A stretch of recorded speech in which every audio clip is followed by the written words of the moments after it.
پاک بھارت کشیدگی انتہا پہ پہنچی ہوئی ہے۔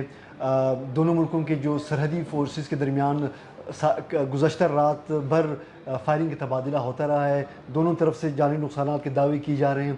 اس تمام صورتحال میں آج کے دن کچھ ایک اہم ڈیولپمنٹس ہوئے ہیں جن کے بارے میں میرے ساتھ موجود ہیں سینئر صحافی شمیم شاہد صاحب۔ ہم ان سے کچھ مختصر گفتگو کرتے ہیں۔ جو سب سے جو اہم ایک آج ملاقات ہوئی ہے اسلام آباد میں امریکی سفیر کی وزیر داخلہ محسن نقوی کے ساتھ، یہ 24 گھنٹے میں ان کی دوسری ملاقات ہے۔ تو شمیم صاحب، اس ملاقات کے حوالے سے آپ کے پاس کیا انفارمیشن ہے؟ شکریہ جی۔ یہ بالکل امریکن جو قائم مقام سفیر ہے نیٹلے بیکرز، جی ان کے ساتھ محسن رضا نقوی کی دوسری ملاقات ہے تقریباً 2 دن میں۔ جی اور اس ملاقات میں ظاہر ہے آج کل مطلب پاکستان میں اور ہندوستان کے درمیان جو جھگڑا ہے، جو لڑائی ہے، تو یہی موضوع باعث رہا ہے۔ اچھا اگر آپ دیکھ رہے ہیں تو شروع میں تو امریکن صدر نے خاموشی کا اظہار کیا تھا، مگر کل سے کچھ اطلاعات ایسے سامنے آ رہے ہیں کہ امریکن صدر نے بھی آفر کیا ہے کہ وہ میڈیشن کے لیے تیار ہے امریکن حکومت، اور امریکن حکومت نے بھی کہا ہے کہ بھائی یہ جنگ جو ہے نا، یہ طوالت نہ پکڑے، اچھا یہ جلد از جلد ختم ہو جائے۔ تو یہی ایک مسئلہ ہے کہ اس وقت اگر آپ دیکھ رہے تو جتنے بھی بیرونی ممالک ہیں جو ایکٹیو ہے اور ان کی کوشش ہے کہ جنگ جلد از جلد ختم ہوتا، امریکہ اس وقت اس میں سر فہرست ہے، اور امریکن کی بھی کوشش ہے کہ کسی طریقے سے یہ جنگ نہ پھیلے۔ اچھا، تو مطلب یہ کہ امریکن ایمبیسڈر کی جو ملاقات ہے وہ اس تناظر میں بالکل ہوئی وہ ہے؟ اس تناظر میں ہے کہ دونوں ممالک کے درمیان کس طرح اس جنگ کو ختم کیا جائے، کس طرح جو یہاں ساؤتھ ایشیا میں حالات ہے اس کو معمول پر لایا جائے۔ اچھا شمیم صاحب، اسی دوران ایک افغان جو ایک سینئر اہلکار ہیں زلمی خلیلزاد، ان کی جانب سے ایک اہم ٹویٹ بھی آیا ہوا ہے نا، تو اس زلمی خلیلزاد صاحب نے اس ٹویٹ میں کیا بیان کیا ہے اور اس کی سچائی کے حوالے سے آپ کیا کہیں گے؟ یہ ہے کہ زلمی خلیلزاد جو ہے وہ تو امریکن نیشنل ہے، اور امریکن ریپبلک پارٹی میں ان کو کافی کلیدی حیثیت حاصل ہے۔ اس نے ٹویٹ کیا ہے، اور اس نے اس کا ایکس جو پیج ہے اس ٹویٹر پر اس نے اکاؤنٹ پہ اس نے وہ لکھا کیا ہے کہ جو انڈیا نے جو حملہ کیا تھا بہاولپور میں، وہ اس میں مولانا مسعود اظہر کا بھائی جو ہے عبدالرؤف اظہر، وہ ٹارگٹ ہوا ہے، وہ مر گیا ہے۔ اور اس کا یہ کہنا تھا کہ 2002 میں جو امریکن جرنلسٹ تھا ڈانیل فرل، جس کو کراچی میں نہایت بے دردی کے ساتھ قتل کیا گیا تھا، تو اس کا یہ کہنا ہے کہ یہ اس میں ملوث تھا عبدالرؤف اظہر، اور انہوں نے اس پر خوشی کا اظہار کیا ہے۔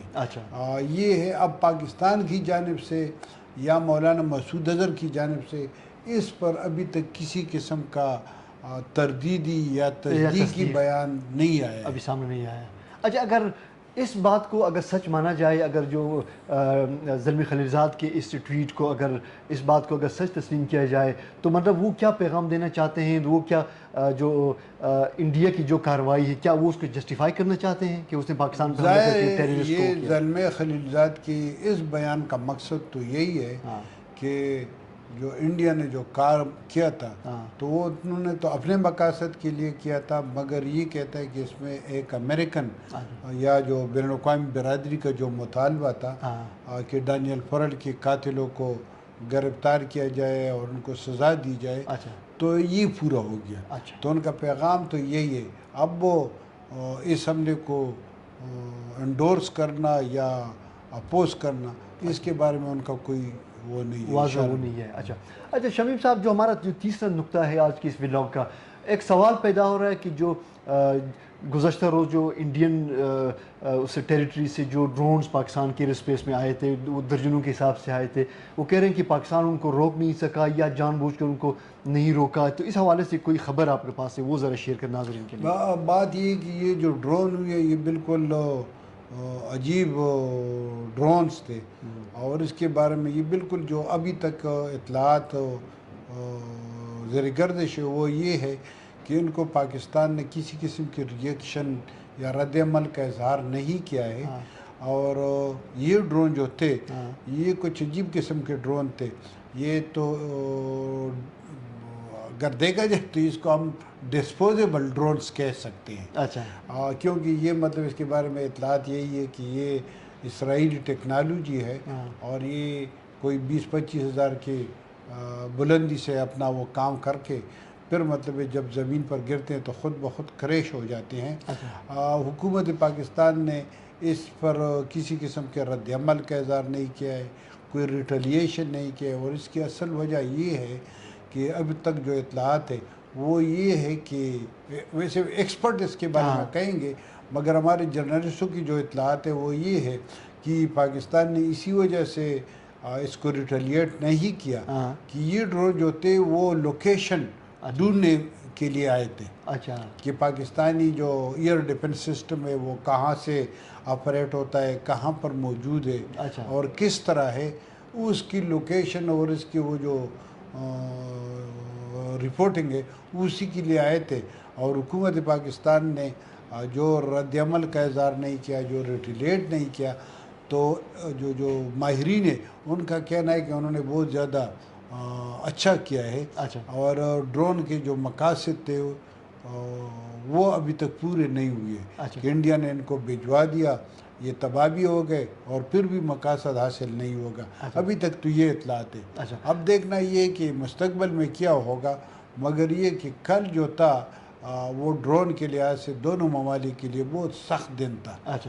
مطلب اگر آپ دیکھ رہے تو کل پاکستان کی بھی تمام ایئرپورٹس بند تھے اور انڈیا کے تمام تقریباً 31 ایئرپورٹ جو تھے وہ بھی بند پڑے.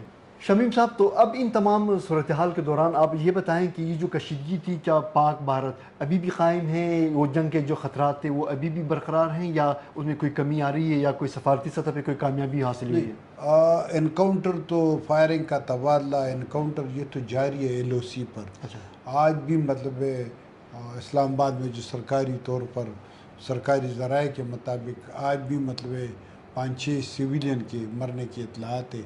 تو پاکستانی جو ذرائع ان کا کہنا ہے کہ اب تک LOC پر ان فائرنگ کے نتیجے میں جو مرنے والے ان کی تعداد 41 ہو گئی ہے اور کوئی 60 کے لگ بھگ افراد جو ہے وہ زخمی ہے. تو کشیدگی تو موجود ہے, انکاؤنٹر تو اب مطلب ہے. اچھا, تو یہ تھی اب تک کی تازہ ترین صورتحال. پاک بھارت کشیدگی سے جڑے واقعات اب آگے کیا رخ اختیار کرتے ہیں, اس کے لیے تو ہمیں آنے والے وقت کا انتظار کرنا پڑے گا. تب تک کے لیے ہمیں اجازت دیجیے. اللہ حافظ.